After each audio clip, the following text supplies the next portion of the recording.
As people in Palmyra, Manchester area became more and more aware of what Joseph Smith claimed to have experienced, the Smiths felt marginalized by their friends and neighbors. As time progressed, outright persecution ensued, and physical threats were made against Joseph. On one occasion, he was confronted by a group of men who wanted to steal the gold plates. The armed band ransacked the Smith home looking for plates.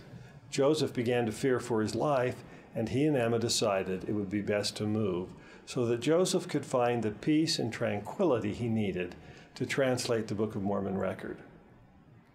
In December of 1827, with little by way of worldly wealth, it seemed reasonable to move to Harmony, Pennsylvania, where Emma had previously lived with her parents and family. With the help of Martin Harris, a friend and previous employer of the prophet, Joseph and Emma climbed into a wagon that accommodated all of their earthly belongings and headed southwest to Harmony, Pennsylvania. Translating the Book of Mormon raised some new big questions for us to consider. What is revelation, and what is translation? Finally, material objects that were used to facilitate revelations from God are discussed.